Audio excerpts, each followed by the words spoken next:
जब माता लक्ष्मी और कुबेर दोनों को जब वैभव की जरूरत पड़ी, धन की जरूरत पड़ी, संपदा की जरूरत पड़ी, तो भगवान शंकर की उन्होंने हजारों वर्ष तक आराधना करी, हजारों वर्ष तक तप साधना।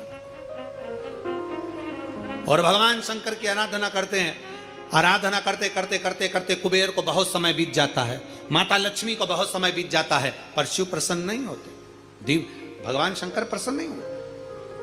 तब भगवान शंकर की आराधना करते करते माता लक्ष्मी ने स्वयं माता ब्रह्माणी से पूछा कि ये शिव प्रकट क्यों नहीं होते, हमें वर क्यों नहीं देते। कुबेर ने पूछा ब्रह्माणी से, हमने इतनी आराधना करी है, शंकर आखिर वर क्यों नहीं देते। तब माता ब्रह्माणी ने कहा कि तुमने केवल शंकर की आराधना करी है, पर गौरी शंकर की आराधना नहीं करी है। गौरी पार्वती की अगर आराधना शिव के साथ करी जाए तो निश्चित है शंकर प्रकट होते हैं, शिव सामने आते। नारायण और माता लक्ष्मी, लक्ष्मी को आमंत्रित करते हो नारायण रह जाते हैं, नारायण को आमंत्रित करते हो लक्ष्मी रह जाती है, ब्रह्मा को आमंत्रित करते हो ब्रह्माणी रह जाती है, ब्रह्माणी को आमंत्रित करते हो ब्रह्मा रह जाते हैं, इंद्र को आमंत्रित करते हो तो इंद्राणी रह जाती है, इंद्राणी को आमंत्रित करते हो तो इंद्र रह जाते हैं। पर शिव महापुराण की कथा कहती है केवल एक शंकर ऐसे हैं जो माता पार्वती के साथ कदम से कदम मिलाकर आगे बढ़ते अपने भक्त के दरवाजे पर पहुंच जाते हैं। गौरी शंकर की आराधना।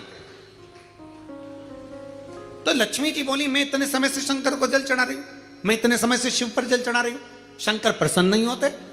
भगवान माता ब्रह्माणी ने कहा शंकर को जल चढ़ाकर अगर हाथ की इन मुद्राओं को, हाथ की इस अंजलि को, हाथ को अगर थोड़ा सा भी आप जलाधारी पर स्पर्श कर देते हो तो वो जल पार्वती और शिव दोनों को समर्पित होकर पार्वती जी उसको स्वीकार कर लेती है कि इसने मुझे भी जल चढ़ाया है।